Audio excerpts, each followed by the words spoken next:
कि जिनके साथ हम लड़े थे, आज उनके साथ बैठना मुश्किल हो रहा है कि अगली बार ये सीट कौन लड़े। बिल्कुल। क्योंकि वही अलायंस अगर आगे चलता रहा, एनसीपी, कांग्रेस और शिवसेना, तो जिसको हमने हराया था, कहीं वही अपनी सीट लेकर न जाए जी। 2024 में। तो ये सारी समस्याएं थी।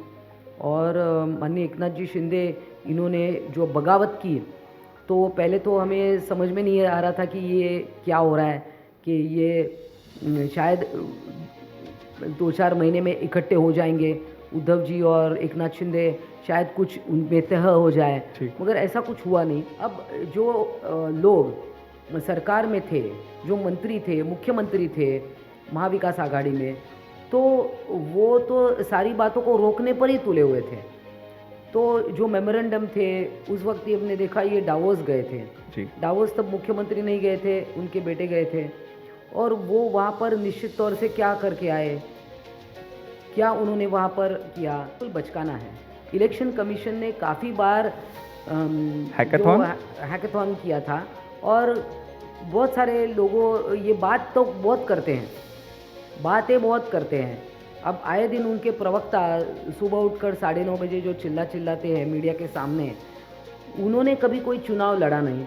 ये स्वयं चुन के गए उनको प्रवक्ता, यही 40 लोगों ने उनको चुन के दिया है राज्यसभा पर। और फिर उनके बारे में अपशब्द कहना, उनको गालियाँ देना, महिलाओं को गालियाँ देना, ये इनकी फितरत बन चुकी है। और ये ईवीएम को हैक करना, काफ़ी सारे हैकाथॉन ऑर्गेनाइज़ किया, कोई जाता नहीं है उसमें, किसी की हिम्मत नहीं है। और इलेक्शन कमीशन ने बार बार चुनौती दी है कि आइए, बिल्कुल। आप हैक करके दिखाइए, मगर कोई सामने नहीं आता। तो ये इनका एक सिर्फ बहाना है। जय हिंद दोस्तों, स्वागत है आप सबका हमारे आज के पॉडकास्ट में। दोस्तों, हमारे आज के पॉडकास्ट के जो अतिथि हैं वो महाराष्ट्र की सरकार की एक प्रवक्ता हैं। उन्होंने अपना राजकीय प्रवास बहुत ही कम आयु में शुरू किया था। बहुत ही छोटी उम्र में वो आरएसएस से जुड़ गई थीं और उन्होंने आरएसएस के साथ रहकर भारत की अयोध्या में जाके कार सेवक का काम किया, लाठियाँ तक खाई।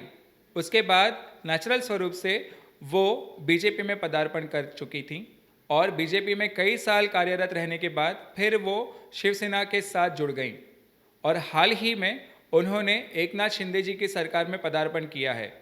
हमारे आज के जो अतिथि हैं उनका नाम है डॉक्टर मनीषा कायंडे। डॉक्टर कायंडे जो हैं वो आज हमारे इस पॉडकास्ट पे कई सारे ऐसे सवालों के ऊपर चर्चा करके गए हैं कि जिनको बहुत विवादित माना जाता है। उन्होंने कई ऐसे प्रश्नों के भी उत्तर दिए हैं जिनके ऊपर ऐसा कहा जाता है कि उनकी सरकार जवाब देने से बचती रहती है। तो आइए दोस्तों, आज के इस पॉडकास्ट में देखते हैं कि महाराष्ट्र का भविष्य एकनाथ शिंदे जी की सरकार के स्वरूप में कैसा है और हम इस महाराष्ट्र में क्या नया घटते हुए देखने वाले हैं। तो इस पॉडकास्ट को आखिर तक देखिए और आप में से कई हमारे ऐसे व्यूअर्स हैं जो पॉडकास्ट ज़रूर पूरा देखते हैं बट हमें सब्सक्राइब नहीं करते हैं। तो मेरी आपसे ये विनती है कि आप हमारे पॉडकास्ट को प्लीज़ लाइक, शेयर और सब्सक्राइब ज़रूर करें। धन्यवाद दोस्तों।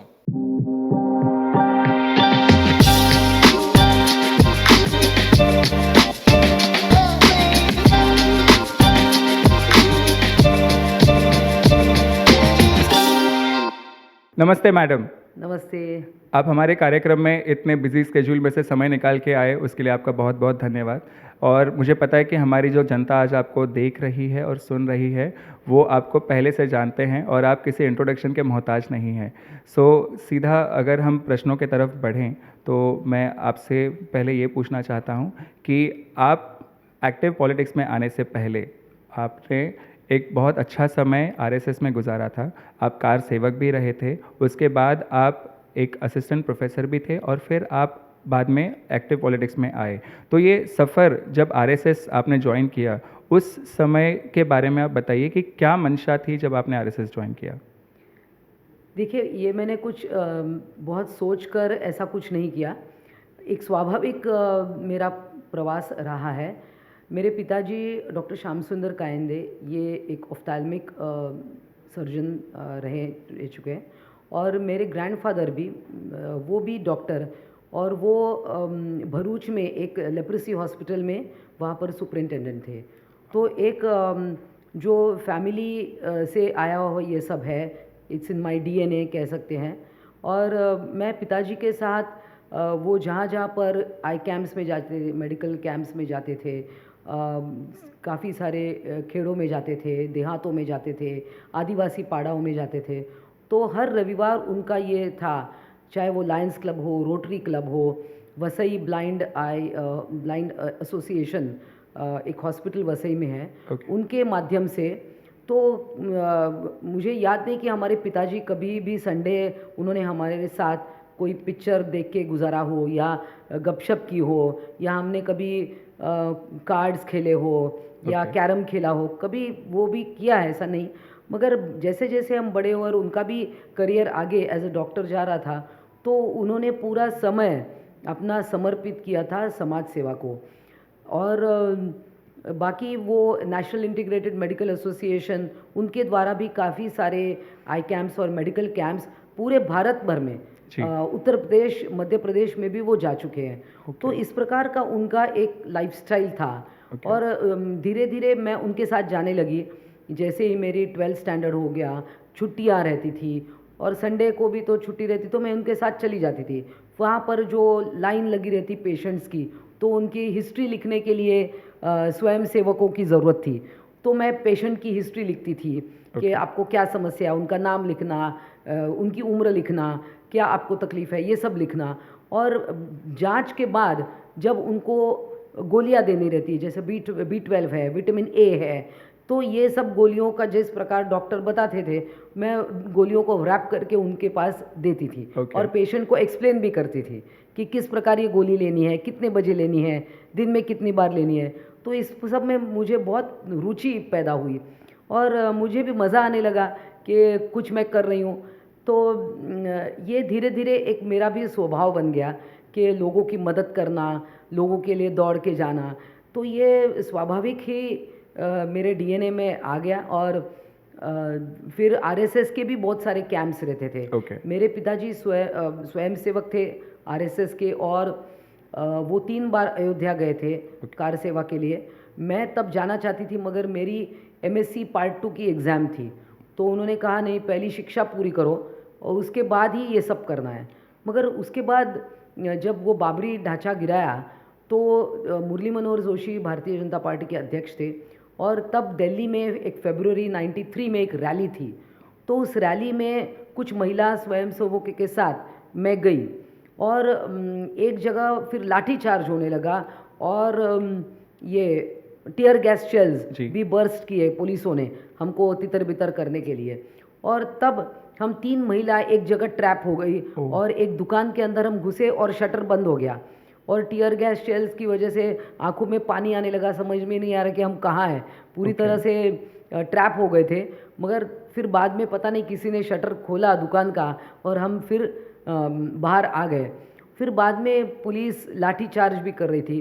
तो पहली जो लाठी पुलिस की, और वो भी दिल्ली पुलिस की लाठी, क्योंकि दिल्ली की पुलिस हाइटेड होती है और शारीरिक दृष्टिकोण से भी बहुत ही सुदृढ़ इस प्रकार के, और उनकी लाठी लगना, तो महीना भर तो मेरी कमर दुख रही थी। उसके बाद फिर हमें अरेस्ट किया गया यूपी के बॉर्डर पे, कहीं दिल्ली और यूपी के बॉर्डर में हमको छोड़ दिया गया।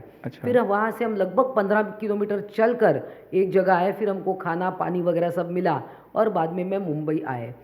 तो ये मेरी एक शुरुआत इस प्रकार की पॉलिटिक्स में रही, और ये कोई डिसाइडेड नहीं था, ये एक बस शायद होना था, वो हो गया।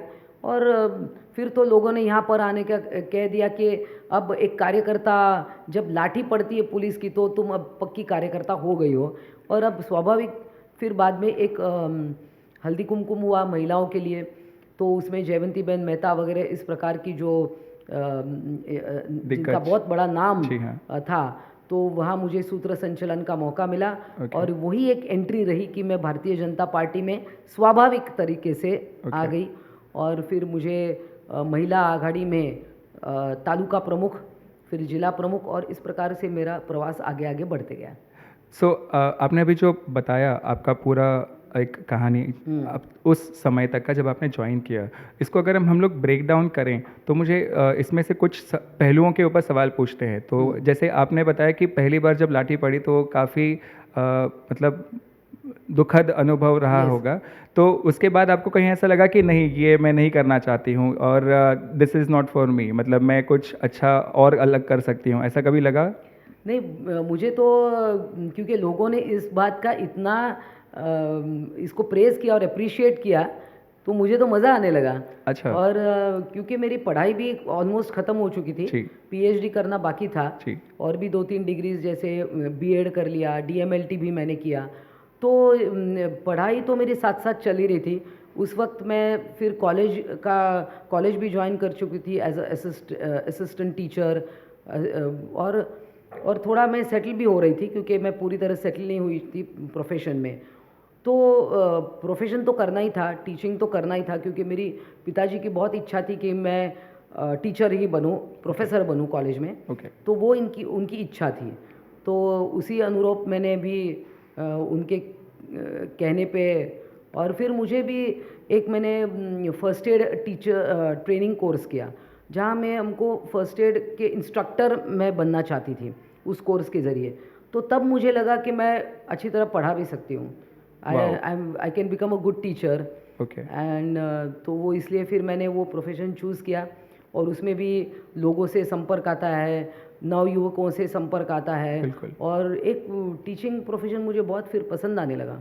तो जैसा आपने कहा कि आपके पिताजी चाहते थे कि आप एक प्रोफेसर बने, और आप पैरेलली एक्टिव पॉलिटिक्स में तब जस्ट एंटर कर रहे थे, तो उनका इसके ऊपर कोई आक्षेप था या उन्होंने आपको फ्री हैंड दिया था? नहीं, बिल्कुल फ्री हैंड दिया था, क्योंकि स्वयं भी वो एक स्वयं सेवक रहे, और स्वयं वो एक सोशल वर्कर जो कभी घर पे खाली बैठते नहीं थे।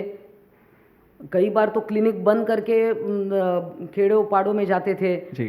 तो इनफैक्ट उन्होंने मुझे प्रोत्साहन ही दिया। वाओ। और वो चाहते थे कि मैं चुनाव लड़ूं और एक्टिव पॉलिटिक्स में आऊं। ग्रेट। सो अब आगे बढ़ते हैं यहाँ से।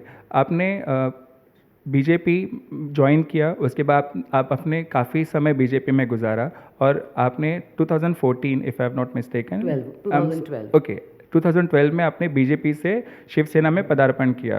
तो इस के पीछे की कोई खास वजह थी उस समय पे? देखिए, जब मैं भारतीय जनता पार्टी लगभग 92 से मैंने 1992 से काम शुरू किया जी। 1997 में मुझे कॉरपोरेशन का चुनाव माटुंगा एरिया से, मुंबई में माटुंगा एरिया में से मौका मिला। वो वार्ड शिवसेना को पहले मिला था अलायंस में, मगर शिवसेना के लिए वो वार्ड कन्वीनियंट नहीं था।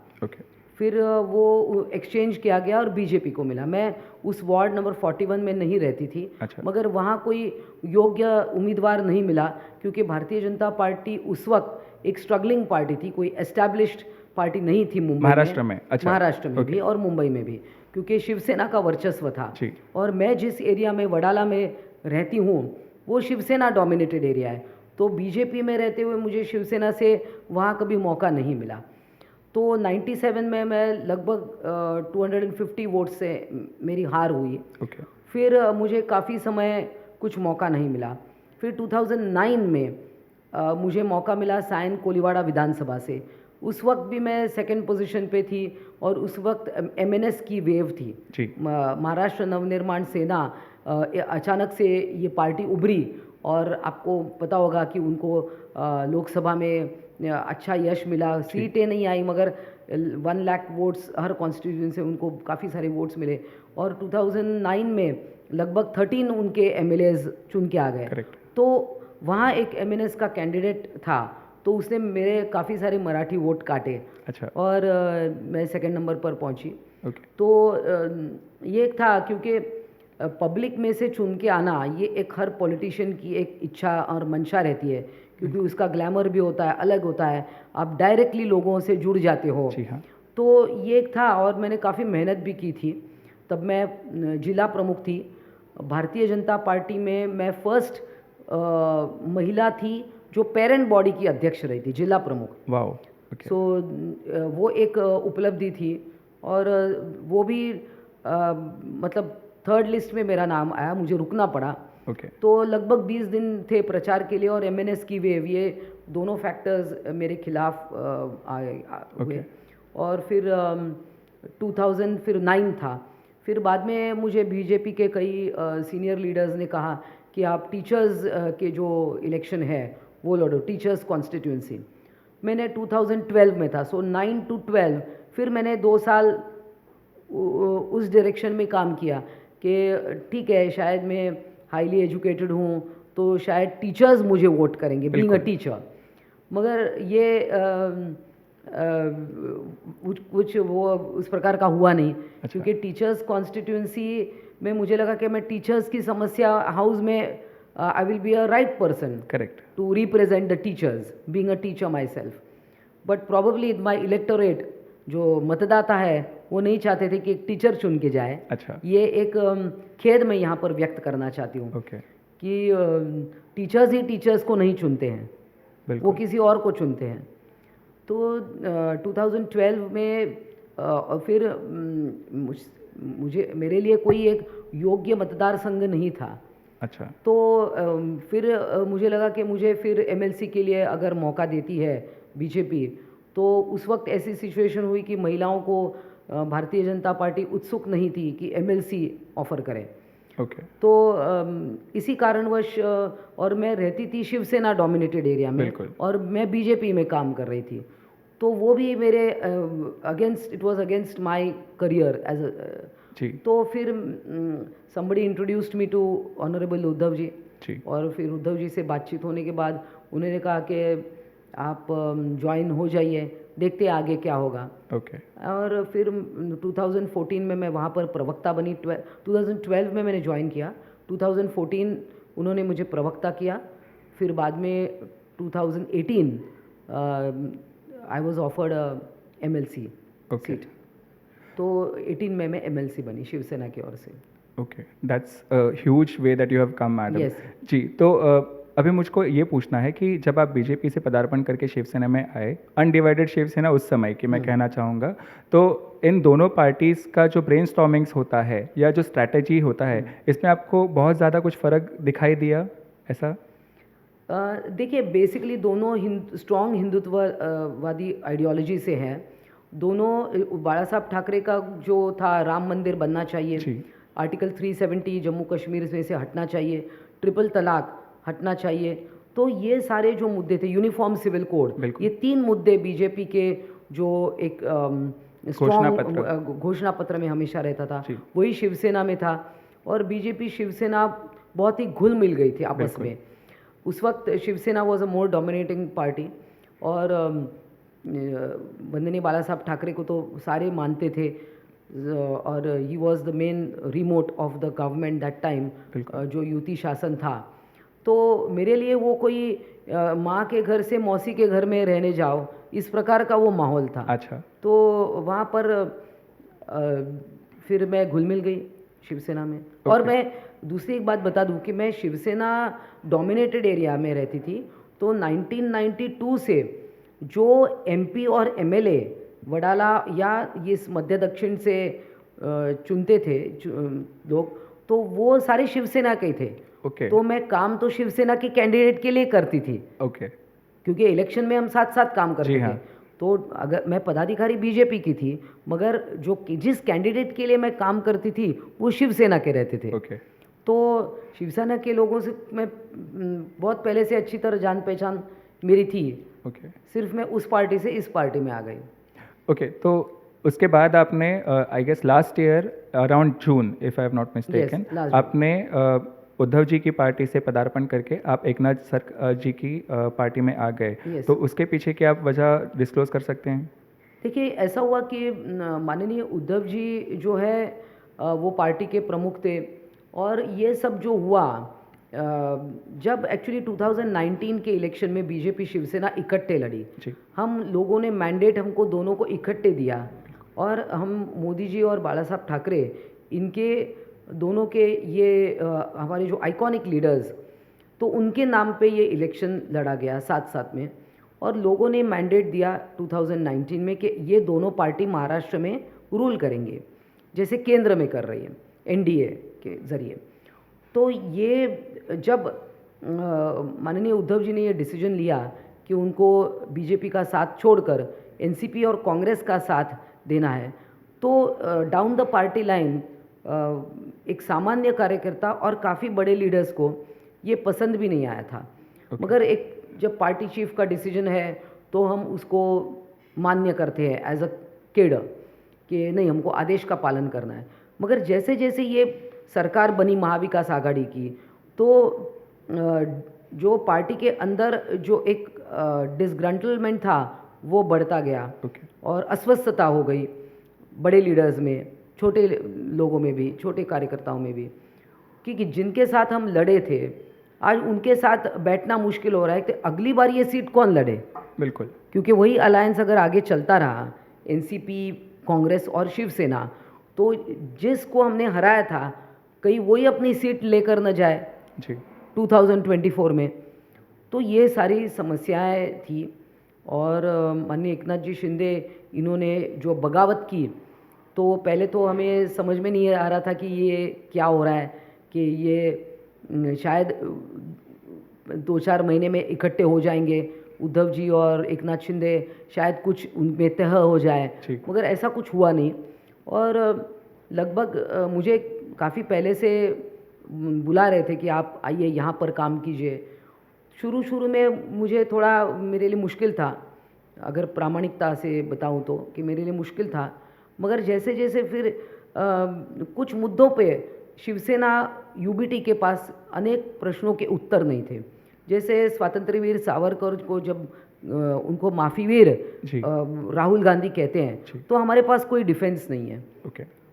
और माननीय बाला साहब ठाकरे का जो सपना है वो मोदी जी और गवर्नमेंट ही पूरा कर रही थी। बिल्कुल, आर्टिकल 370 भी हटा दिया, सब हो गया। राम मंदिर भी तारीख पे तारीख कह रहे थे, मगर वो भी हो गया। बिल्कुल।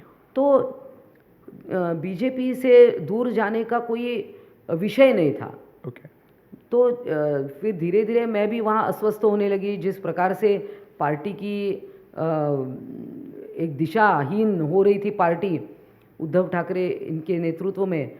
तो वो कहीं ना कहीं ऐसा एक वक्त आया कि मुझे ये डिसीजन लेना पड़ा।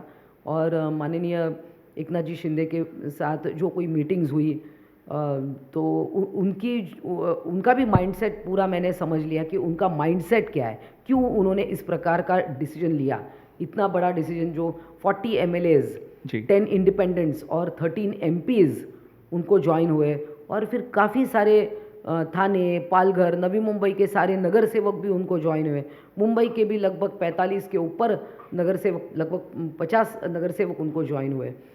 तो लगभग साल भर के बाद मैंने भी ये डिसीजन लिया और माननीय एकनाथ जी शिंदे इनका नेतृत्व स्वीकार किया, क्योंकि वैसे भी वो हमारे नेता तो थे ही। बिल्कुल।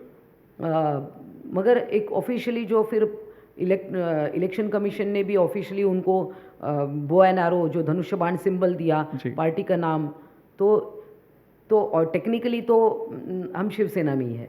ओके। मुझे याद है आपने कुछ 2-3 इंटरव्यूज़ में रीसेंट पास्ट में एक बात बताई है कि आप शिवसेना जब उद्धव ठाकरे जी के टीम में थे, उस समय पर प्रवक्ता थे।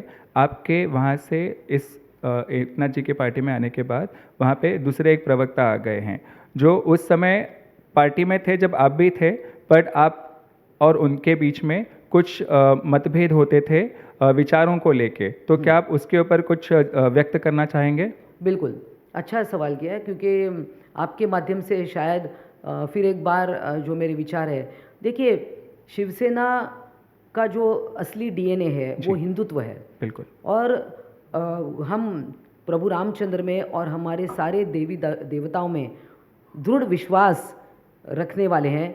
जो पार्टी कहती थी कि राम सेतु कभी है ही नहीं, राम का कोई अस्तित्व नहीं है, ये सब ढकोसला है, ये अयोध्या वगैरह, ये सब पूरे, जब जो पार्टी प्रभु रामचंद्र को ही नहीं मानती है, जो हमारे देश का आत्मा है, और ऐसे लोगों के साथ आप उठना बैठना शुरू करो और स्वतंत्र वीर सावरकर को भी आप गालियाँ दो, तो और वहाँ पर ऐसे कुछ प्रवक्ता आ गए जो हमारे हिंदू देवी देवताओं के बारे में बहुत ही गलिच्छ टिप्पणियां उन्होंने की है। मैं माफ़ कर कीजिए, मैं आपको बीच में टोक रहा हूँ। जितना मुझे याद है, जो मैंने रिसर्च के दरमियान देखा है, एक समय ऐसा था जब वो माननीय उद्धव जी और उनके पिताजी को भी बिल्कुल। बहुत उद्धव साहब को बताना पड़ेगा, जो हिरवे भगवे इस तरह की जो मजहबी जंग छिड़ाने की कोशिश कर रहे हैं, उनको जरा सेक्युलरिझम की बात बतानी पडेगी आणि सांगावं लागेल उद्धव ठाकरे आणि त्यांच्या तमाम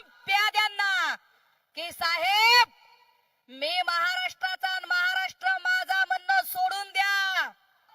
उनके दादा जो कभी कह रहे थे बजाओ पुंगी और भगाओ लुंगी, वही बजाओ पुंगी और भगाओ लुंगी के कहने वालों के पोता साहब आदित्य जी अब लुंगी पहनकर लुंगी डांस कर रहे हैं. बिल्कुल ऐसा एक चेहरा जिन्होंने खिल्ली उड़ाई है, जी हाँ, बाला साहब ठाकरे की, जी हाँ, जिन्होंने उद्धव जी की भी खिल्ली उड़ाई है और आदित्य ठाकरे भी खिल्ली उड़ाई है। तो ये जो ऐसे प्रकार के, इस प्रकार के जो जिनको थोड़ा पर्वर्ट भी कहूँ अगर मैं, बिल्कुल। तो गलत नहीं होगा, ऐसे लोग जो हिंदुत्व की खिल्ली उड़ाते हैं, हमारे लीडर्स की खिल्ली उड़ा चुके हैं, इनको अगर आप पार्टी में कुछ बड़ी पोजीशन देते हो, मेरी पोजीशन कुछ कम नहीं हुई, मगर ये जिस प्रकार का फिर पार्टी की इमेज ही को अगर ठेस पहुँचे, जो बाला साहब ठाकरे को भी इंसल्ट करे, बिल्कुल, तो ऐसे लोगों के साथ उठना बैठना बहुत मुश्किल है। हम उनको जस्टिफाई कैसे करें? एक प्रवक्ता के हैसियत से हम लोगों को वो कैसे सही है अगर मैं बताने जाऊं तो आई will be a hypocrite. Correct. और ये हिपोक्रेसी मैं ज़्यादा कंटिन्यू नहीं कर पाई। ओके, तो आपने अभी एक पर्टिकुलर टर्म इस्तेमाल किया कि कुछ ऐसे लोग आए, ठीक है, जिनके कैरेक्टर पे शायद हम लोग प्रश्न चिन्ह खड़ा कर सकते हैं। तो अगर मैं इस सेम टॉपिक से आगे बढ़ूं, तो आज की तारीख में जो गठबंधन आपका और एनसीपी का और बीजेपी का है, उसमें भी ऐसा कहा जाता है कि कई बाकी की पार्टीज़ में ऐसे मंत्री हैं या फिर कुछ ऐसे एमएलएज हैं जिनके ऊपर भी प्रश्न चिन्ह है। तो इसके ऊपर आप कैसे अपने आप को जस्टिफाई करते हैं? देखिए, काफ़ी सारे पॉलिटिशियंस पे अलग अलग तरह के केसेस हैं, अलग अलग तरह के इंक्वायरीज़ हैं, बिल्कुल, चाहे वो इनकम टैक्स की हो, ईडी के हो, या इन्फोर्समेंट ये डायरेक्टरेट के, अलग अलग एजेंसीज से हो, तो वो इंक्वायरीज़ कहीं रुकी नहीं है। ओके, भले वो बीजेपी में ज्वाइन हुए या शिवसेना में ज्वाइन हुए, मगर वो इंक्वायरीज उनकी चल रही है। ओके, उदाहरण बहुत हो सकते हैं, जैसे यशवंत यादव है या अन्य बहुत सारे लोग हैं, तो उन पे इंक्वायरीज कोई ख़त्म नहीं हुई है, तो उनकी इंक्वायरीज चल रही है, मगर मैटर सब जुडिस है। जब तक किसी व्यक्ति पे आरोप सिद्ध नहीं होते, तब तक हम उनको वो गुनहगार है इस प्रकार का नहीं कह सकते। तो बीजेपी में या शिवसेना में आने से उनको कुछ क्लियर नहीं किया है, उनके ऊपर जो केसेस है उसी प्रकार से पेंडिंग है। आज भी आप देखें, जो विविध पार्टी के लीडर्स हैं जो इस तरफ आए हैं, उनके केसेस चल रहे हैं। इससे आगे बढ़ते हुए जैसे अभी हमने रिसेंटली देखा कि बीजेपी में से एक बहुत प्रमुख चेहरा है श्री तावड़े जी का, जो अभी नेशनल लेवल पे चले गए हैं, और उन्होंने, ऐसा माना जाता है कि उनकी वजह से बिहार में बहुत कुछ हुआ, उनकी वजह से और भी स्टेट में बहुत कुछ हो रहा है। तो क्या हम ऐसा मान सकते हैं, क्योंकि कल के ही भाषण में मोदी जी ने कहा है कि वो तीसरी बार जीत के आने के बाद क्या करने वाले हैं उसके ऊपर ऑलरेडी काम शुरू कर चुके हैं। Yes. तो उसी तरह स्टेट लेवल पे क्या मैं मान सकता हूँ कि आपकी पार्टी भी अगली बार जीत के आने के बाद क्या करने वाली इसके ऊपर काम शुरू कर चुके हैं?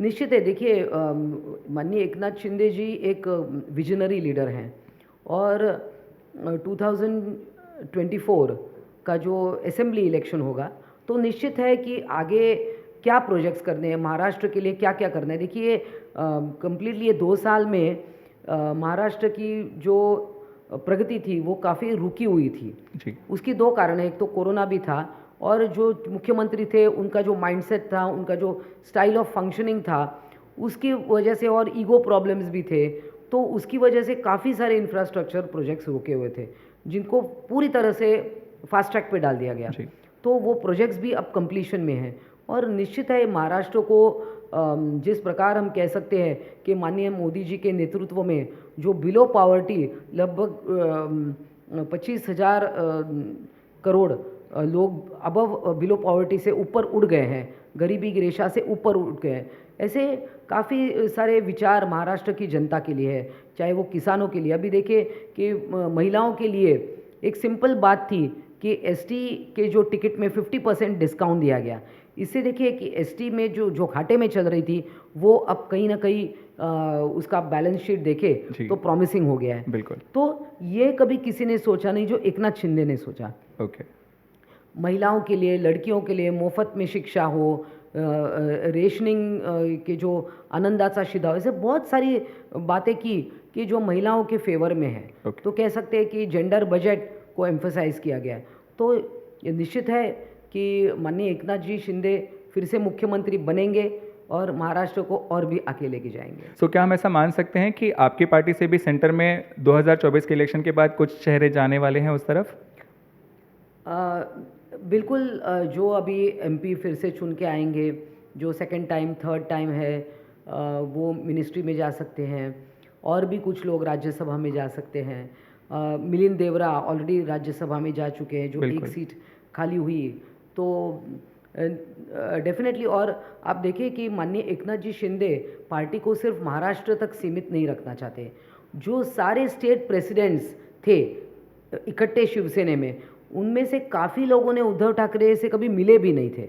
ऐसे भी लोग थे कि जो पार्टी प्रेसिडेंट थे अपने अपने स्टेट में, महाराष्ट्र के बाहर, मगर वो कभी उद्धव ठाकरे जी से मिले भी नहीं थे। ऐसे भी लोग मिले। तो वो एकनाथ शिंदे सिर्फ महाराष्ट्र में नहीं, पार्टी महाराष्ट्र के बाहर भी बना रहे। आपने देखा कि राजस्थान की एक इंडिपेंडेंट एमएलए पिछले महीने ही ज्वाइन हुई शिवसेना में।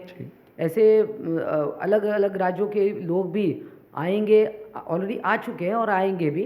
तो पार्टी को नेशनल लेवल पर भी लेके जाने का प्लान है। ओके। आपने थोड़ी देर पहले कुछ प्रोजेक्ट्स के बारे में बात की, तो ऐसा ही एक सवाल बहुत बार मीडिया में उठाया जाता है कि कई सारे प्रोजेक्ट्स जो महाराष्ट्र में आने चाहिए थे वो महाराष्ट्र में ना आके और स्टेट्स में चले गए। मैं किसी एक स्टेट का नाम नहीं लूँगा, बट किसी और स्टेट में चले गए। तो इसके ऊपर एकनाथ शिंदे जी की सरकार कुछ ठोस कदम उठा रही है? देखिए, ये सारा विरोधी पार्टियों ने खड़ा किया हुआ एक पर्सपेक्टिव है। ये एक नैरेटिव उन्होंने सेट किया है। अब जो लोग सरकार में थे, जो मंत्री थे, मुख्यमंत्री थे महाविकास आघाड़ी में, तो वो तो सारी बातों को रोकने पर ही तुले हुए थे। तो जो मेमोरेंडम थे उस वक्त ही हमने देखा, ये डावोस गए थे। डावोस तब मुख्यमंत्री नहीं गए थे, उनके बेटे गए थे। और वो वहाँ पर निश्चित तौर से क्या करके आए, क्या उन्होंने वहाँ पर किया। और आज देखते हैं कि Maharashtra FDI foreign direct investment में सबसे लीडिंग है। Maharashtra is a leading state. तो ये जो आरोप कर रहे हैं कि गुजरात लेके जा रहे हैं, मुंबई को तोड़ेंगे, इसको बेचा, उसको बेचा, ये सारा नैरेटिव सेट कर रहे हैं। इसमें कोई तथ्य नहीं है। और जो उस वक्त एमओयूज साइन हुए थे मगर उसके ऊपर काम नहीं हुआ आगे, तो इसके लिए आप करंट सरकार को जिम्मेदार नहीं ठहरा सकते। और इस वक्त आप देखेंगे कि मुख्यमंत्री स्वयं डावोस गए थे, उनके साथ उद्योग मंत्री भी गए थे। तो आप देखेंगे कि foreign direct investment Maharashtra is a leading state. तो ये सारा जो पर्सपेक्टिव खड़ा किया है महाविकास आघाड़ी के लोगों ने, ये सरासर झूठा है। अगर उस नैरेटिव की बात करें तो उस नैरेटिव में और दो मुख्य सवाल पूछे जा रहे हैं। सवाल नंबर 1 कि मुंबई के बीएमसी के इलेक्शंस जानबूझ के होल्ड किए गए हैं, तो इसमें तथ्य क्या है? देखिए, इन्हीं लोगों ने तो कोर्ट केसेस किए हैं। ओबीसी आरक्षण पे, डिलिमिटेशन पे, इन्होंने ही केसेस, ये फेस नहीं करना चाहते इलेक्टोरेट को। ये मतदाताओं के सामने जाने के लिए डर रहे हैं और तभी ये केसेस उन्होंने ही ये केसेस डाले। आप इसको थोड़ा और ब्रेक डाउन करना चाहते हैं ताकि आपकी जो जनता है जो आपको अभी सुन रही है वो और अच्छे से समझ पाए कि एक्चुअली में टेक्निकल इशू क्या है और कौन गलत है और कौन सही है। देखिए, दो बातें हैं। एक तो ये ओबीसी आरक्षण का विषय है और दूसरा डिलिमिटेशन का है। ये दो विषयों पर ये केसेस चल रही है, वो भी जल्दी निपट ली जाएंगी और आगे सारी महानगर पालिकाओं के चुनाव आएंगे। ओके, तो उसी नैरेटिव का एक और जो सवाल मैं पूछूंगा आपसे वो ये है कि इनका कहना है कि ईवीएम मशीन्स जो हैं ये हैक किए जा रहे हैं और ये कह रहे हैं कि जैसे यूएस में बैलेट पेपर से इलेक्शन होता है, यूएस प्रेसिडेंशियल इलेक्शंस, वैसे यहाँ पे भी होना चाहिए। तो इसके ऊपर आपकी पार्टी का क्या स्टैंड है? देखिए, बिल्कुल बचकाना है। इलेक्शन कमीशन ने काफ़ी बार हैकाथॉन किया था और बहुत सारे लोगों ये बात तो बहुत करते हैं, बातें बहुत करते हैं। अब आए दिन उनके प्रवक्ता सुबह उठकर 9:30 बजे जो चिल्लाते हैं मीडिया के सामने, उन्होंने कभी कोई चुनाव लड़ा नहीं। ये स्वयं चुन के गए उनको प्रवक्ता, यही 40 लोगों ने उनको चुन के दिया है राज्यसभा पर, और फिर उनके बारे में अपशब्द कहना, उनको गालियाँ देना, महिलाओं को गालियाँ देना, ये इनकी फितरत बन चुकी है। और ये ईवीएम को हैक करना, काफ़ी सारे हैकाथॉन ऑर्गेनाइज किया, कोई जाता नहीं है उसमें, किसी की हिम्मत नहीं है। और इलेक्शन कमीशन ने बार बार चुनौती दी है कि आइए, बिल्कुल आप हैक करके दिखाइए, मगर कोई सामने नहीं आता। तो ये इनका एक सिर्फ बहाना है। और यूएस में आप कहते हैं वहाँ की पॉपुलेशन की साइज़ और यहाँ की पॉपुलेशन की साइज़ में बहुत फ़र्क है। और जब हम सारा अब डिजिटलाइजेशन और हम टेक्निकली आगे जब बढ़ रहे हैं, तो अब देखिए, पहले पोलिंग बूथ रिगिंग होता था, बैलेट पेपर्स के बॉक्सेस चुराए जाते थे, ये भी होता था। तो जब देश हर एक बातों में तरक्की कर रहा है तो ये इसको पीछे खींचना चाहते हैं। मुझे आपने जो बताया इस चीज़ में एक और बात याद आती है। रिसेंटली एक कैम्ब्रिज में टॉक हुआ था जहाँ पे राहुल गांधी जी गए थे और बाद में जब किसी ने वहाँ पे पूछताछ की ऑफिशियल लेटर भेज के, तो पता चला कि it was a paid session जो कांग्रेस ने पैसे दे के करवाया था। तो जैसा आपने कहा, मुझे भी ये बहुत ताजुब लगता है कई बार कि if they have the money कि वो वहाँ पे जाके पेड सेशन करवा पाएँ, तो वो किसी आईआईटी या एमआईटी स्टूडेंट को हायर करके एक बार वो मशीन हैक क्यों नहीं करवा लेते? क्योंकि वो हिम्मत नहीं है, वो जानते हैं ये सिर्फ कुछ लोग जो इतने पढ़े लिखे नहीं होंगे, तो वो उन लोगों को इस प्रकार की बातों में उलझाना चाहते हैं और डाउट क्रिएट करना चाहते हैं कि इस बटन दबाने से ऐसा होगा, वैसा होगा।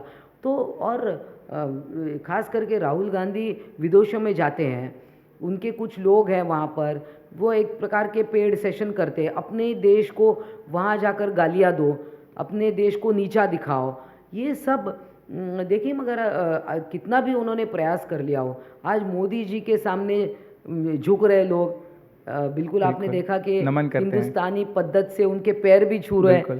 तो ये सब अभी भी उनकी आंखें तो खुली है, मगर वो देखना नहीं चाहते।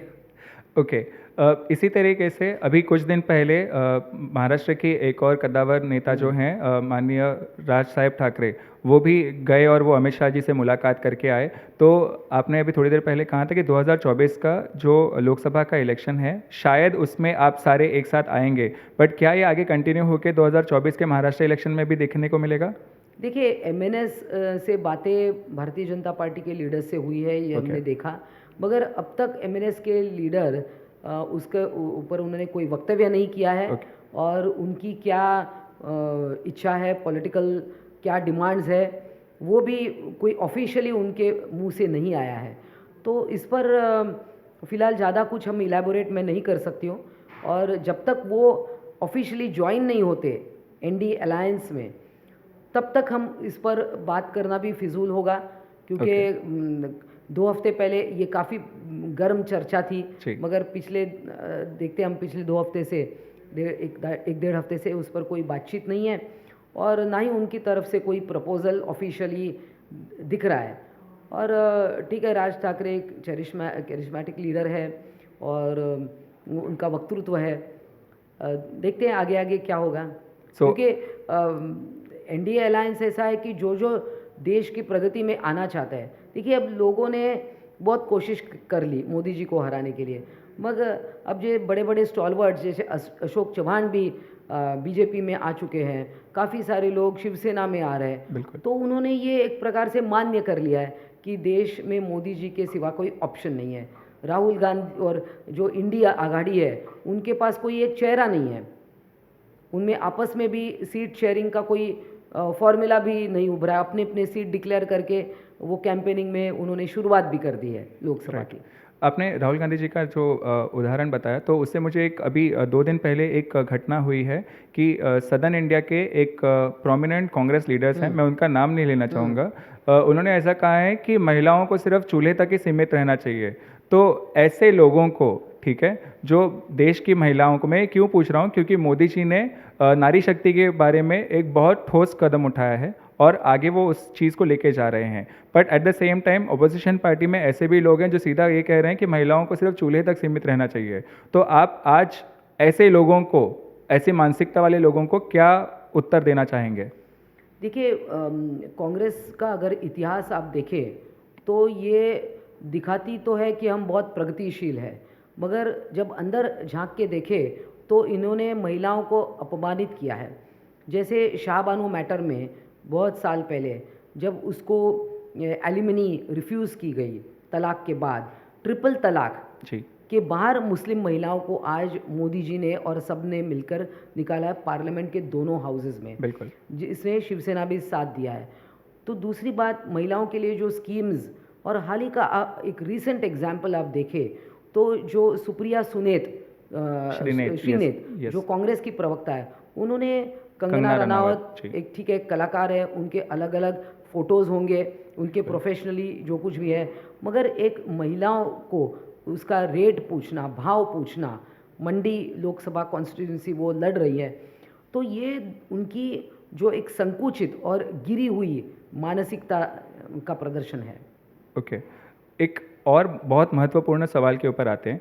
मुंबई जो है, इसको पूरे भारत की एक आर्थिक राजधानी कहा जाता है। यहाँ पे कई सारे स्टार्टअप्स आते हैं, यहाँ पे कई सारे बिजनेसमैन्स आके अपने अपने बिजनेसेस शुरू करना चाहते हैं।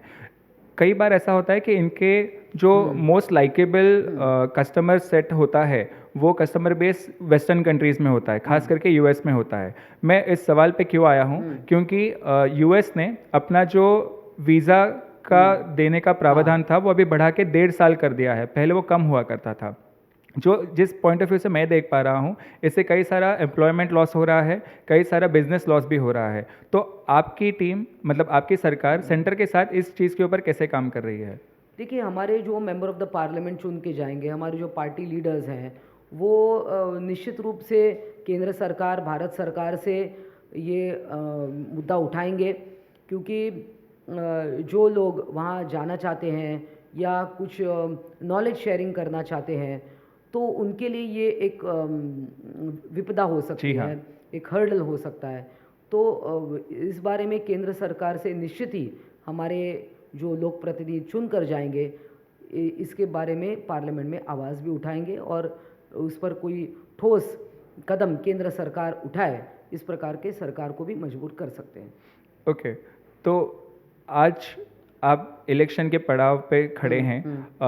आपको पता है कि कई सारे यूथ 18+ जो टर्न हो चुके हैं, वो पहली बार अपना इलेक्शन मतलब वोट कास्ट करने वाले हैं। तो ऐसे मतदाताओं को, जिनको शायद उतना सगुण ज्ञान नहीं होगा अपने पॉलिटिकल सिनेरियो के बारे में देश के, उनको आप क्या मैसेज देना चाहते हैं? देखिए, उनको मैं ये कहूँगी कि ये अब उनके पास 1 महीना है लगभग वोटिंग को जाने के लिए, तो उसमें वो पार्टी की आइडियोलॉजी स्टडी कर सकते हैं। अपने जो लोक प्रतिनिधि जो उनके घर आएंगे जब वोट मांगने को, उनसे वो बहस कर सकते हैं, उनसे वो बातचीत कर सकते हैं, या जो उनके कोई प्रतिनिधि आए, क्योंकि लोकसभा के चुनाव के जो मुद्दे वो गटर वाटर मीटर के नहीं होते, वो बड़े मुद्दे होते हैं कि आप अपनी कॉन्स्टिट्यूंसी में क्या प्रोजेक्ट्स लाओगे, या एम्प्लॉयमेंट किस प्रकार से आप बढ़ा सकते हैं अपने मतदाता संघ में, ये मुद्दा पूछ सकते हैं। अनएम्प्लॉयमेंट के लिए क्या करेंगे, जाति भेद मिटाने के लिए आप क्या करेंगे, महिलाओं के लिए आप क्या करेंगे, इस प्रकार की वो बातें उनसे करना चाहिए। जो उम्मीदवार आएंगे तो उनको बातचीत करनी चाहिए, और जो वचननामा है, जो मैनिफेस्टो है, उसको पढ़ना चाहिए हर एक पार्टी के। उसके बाद वो that means they should be an literate electorate. BJP one nation one election इस टॉपिक को बहुत प्रोत्साहन भी दे रही है और इसके ऊपर बीजेपी ने जो हमारे पूर्व राष्ट्रीय अध्यक्ष हैं उनके साथ मिलकर एक टीम बनाई है और उसके ऊपर काम चल रहा है। तो एकनाथ शिंदे जी और उनकी सरकार का इस विषय के ऊपर क्या अपना मतलब मत है वो बता दीजिए। देखिए, इसमें एक रिपोर्ट जो प्रेजेंट हुई है, बट अनफॉर्चुनेटली मैं उसको पढ़ नहीं पाई ओके। कुछ व्यस्तता की वजह से। मगर उस रिपोर्ट में क्या लिखा है कि एक साथ अगर इलेक्शन होते हैं तो इसमें ये जो समय जो मतलब समय जो गुजर जाता है जी। ये जो कैंपेनिंग में और दूसरा सारे काम में रुकावट बाधाएं आती है, तो वो समय और जो इलेक्शन में जो खर्चा होता है वो भी कम हो सकता है। मगर वो किस प्रकार वर्कआउट होगा, क्योंकि कुछ राज्य में अगर हाल ही में इलेक्शन हुआ है और फिर से 1-2 साल में इलेक्शन हुए तो 5 साल की अपनी टर्म पूरी नहीं कर पाएंगे। तो इसके लिए क्या प्रावधान है, उस सबको एक प्रॉपर स्टडी करना पड़ेगा। ओके। तो मैं आप आज का आखिरी सवाल जो उस पर आता हूँ, एक स्टूडेंट से लेके एक आरएसएस वर्कर से लेके एक असिस्टेंट प्रोफेसर से लेके आज आप एक एमएलसी हैं, ये प्रवास अगर आप आज पीछे मुड़ के इसको संक्षेप में व्यक्त करना चाहें और आप आगे यहाँ से अपने आप को कहाँ देखना चाहती हैं वो आप बताइए। देखिए, मैं जो नए लोग पॉलिटिक्स में आना चाहते हैं उनके लिए कहूँगी कि बहुत संघर्ष है। यहाँ कोई क्विक ऐसा नहीं है कि 2 मिनट में आप अभी, और लोग सब चीज़ फास्ट चाहते हैं जी। पार्टी में आते ही उनको बड़ी पोजीशन चाहिए, पार्टी में आते ही उनको फंड्स चाहिए, पार्टी में आते ही उनको बड़ी पोजीशन चाहिए। तो जब आप निचले स्तर से काम करो तो आप एक सुलझे हुए पॉलिटिशियन बन सकते हो और आप पूरे प्रोसेस से जिस प्रकार सोना तपता है तो इस प्रकार एक व्यक्तिमत्व बनता है। तो उसके लिए संघर्ष करना पड़ता है। तो संघर्षशील मेरा जीवन रहा है, काफ़ी बहुत मेहनत मैंने की है।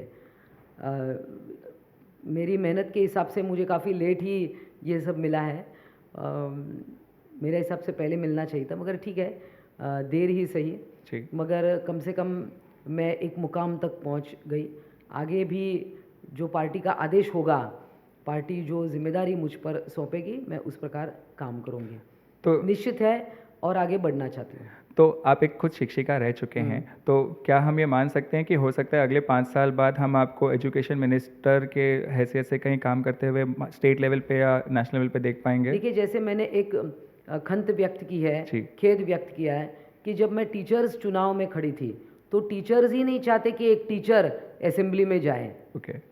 तो एक टीचर एजुकेशन मिनिस्टर बने, ये बहुत कम उदाहरण, ना के बराबर उदाहरण है, मगर सचमुच ही ऐसा हुआ तो ये एक बहुत बड़ी उपलब्धि होगी मेरे स्वयं के लिए, और महाराष्ट्र में पॉलिटिकली एक एग्जाम्पल होगा कि एक टीचर एजुकेशन मिनिस्टर बने हैं। ओके।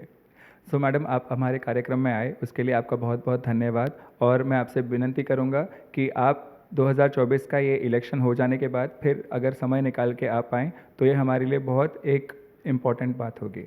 धन्यवाद, मुझे आपने इस कार्यक्रम में बुलाया और मुझे बातचीत करने का मौका। जो लोग ये पॉडकास्ट देखेंगे निश्चित रूप से उसको गंभीरता से देखेंगे, क्योंकि हम देखते हैं सोशल मीडिया में बिल्कुल कमेंट्स जो आते हैं हमारे लिए भी, तो कई कमेंट्स तो बहुत अनपैलेटेबल होते हैं और जो कोई पढ़ना नहीं चाहता, इस प्रकार के भी कमेंट्स आते हैं। तो जब आप किसी व्यक्तिमत्व को समझते हैं तो उसको पूरी बैकग्राउंड से समझकर ही लोगों ने भी उसको एक सीरियस डिस्कशन की तरह उसको देखना चाहिए। बिल्कुल, धन्यवाद। धन्यवाद मैडम।